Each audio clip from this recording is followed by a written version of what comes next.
বিসমিল্লাহির রহমানির রহিম। শুরু করছি মহান সৃষ্টিকর্তার নামে, যিনি পরম করুণাময় এবং অত্যন্ত দয়ালু। আসসালামু আলাইকুম এভরিওয়ান। আজকের ক্লাসে স্বাগত জানাচ্ছি আমি সাইফুল্লাহ শান্ত। আজকে আমরা আলোচনা করব ফৌজদারি কার্যবিধান অর্থাৎ সিআরপিসি আইনের 177 ধারা থেকে 185 ধারা পর্যন্ত। আমরা প্রথমেই আলোচনা করব ফৌজদারি কার্যবিধানের 177 ধারা। 177 ধারায় বলা হয়েছে অনুসন্ধান ও বিচারের স্থান, অর্থাৎ যে আদালতের এখতিয়ারাধীন এলাকার মধ্যে অপরাধ সংঘটিত হবে সেই আদালতে বিচার হবে। ফৌজদারি কার্যবিধানের 178 ধারায় বলা হয়েছে দায়রা আদালতে বিচার করার আদেশ দানের ক্ষমতা, অর্থাৎ উক্ত আইনের 177 ধারায় যা কিছু থাকুক না কেন সরকার যে কোনো জেলার দায়রা আদালতকে মামলার বিচার করার আদেশ দিতে পারবেন। ফৌজদারি কার্যবিধানের 179 ধারায় বলা হয়েছে অপরাধ যেখানে সংঘটিত হবে সেই জেলার আদালতে আসামির বিচার করতে হবে। উদাহরণ হিসেবে যদি বলি, ক নামক একজন ব্যক্তিকে আহত করা হয়েছে গাজীপুরে, সেই ব্যক্তি মারা গিয়েছে ঢাকায়। এই ক নামক ব্যক্তির প্রাণনাশ করার অভিযোগের বিচার গাজীপুরে হতে পারবে, এমনকি যেখানে মারা গিয়েছে ঢাকায়, ঢাকার আদালতে হতে পারবে।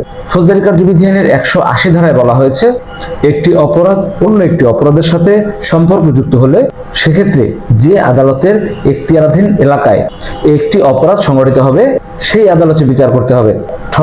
ঠগের বিচার, অর্থাৎ ঠগের অপরাধ যে আদালতের স্থানীয় সীমানার মধ্যে অনুষ্ঠিত হয় সেই আদালতে ঠগের বিচার করতে হবে। ফৌজদারি কার্যবিধানের 181 ক্লজ 2 উপধারায় বলা হয়েছে সম্পত্তি আত্মসাৎ অথবা অপরাধজনক বিশেষভঙ্গের অপরাধ যে আদালতের স্থানীয় সীমানার মধ্যে সংঘটিত হবে সেই আদালতে অভিযুক্তের বিচার করতে হবে। ফৌজদারি কার্যবিধি আইনের 181 ক্লজ 3 উপধারায় বলা হয়েছে চুরির ঘটনা যে আদালতের স্থানীয় সীমানার মধ্যে সংঘটিত হবে সেই আদালতে ওই চোরের বিচার করতে হবে। ফৌজদারি কার্যবিধি আইনের 181 ক্লজ 4 উপধারায় বলা হয়েছে লোক অপহরণ অথবা ব্যক্তি অপহরণ যে আদালতের স্থানীয় সীমানার মধ্যে সংঘটিত হবে সেই আদালতে অপহরণকারীর বিচার করতে হবে।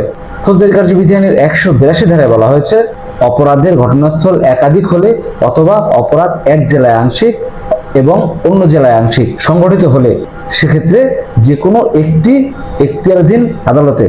ফৌজদারি কার্যবিধি আইনের 183 ধারায় বলা হয়েছে ভ্রমণকালে সংঘটিত অপরাধ, অর্থাৎ ভ্রমণকালে অথবা যাত্রাপথে যে আদালতের এখতিয়ারাধীন এলাকায় অপরাধ সংঘটিত হবে সেই আদালতে বিচার করতে হবে।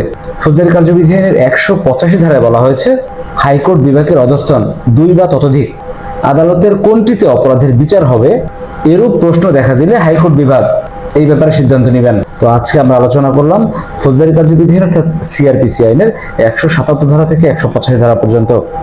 চলে যাচ্ছি কিন্তু যাচ্ছি না, দেখা হবে পরবর্তী ভিডিওতে। সেই পর্যন্ত ভালো থাকবেন, সুস্থ থাকবেন সেই প্রত্যাশায় আজকের মতো এখানে বিদায় নিচ্ছি। আসসালামু আলাইকুম।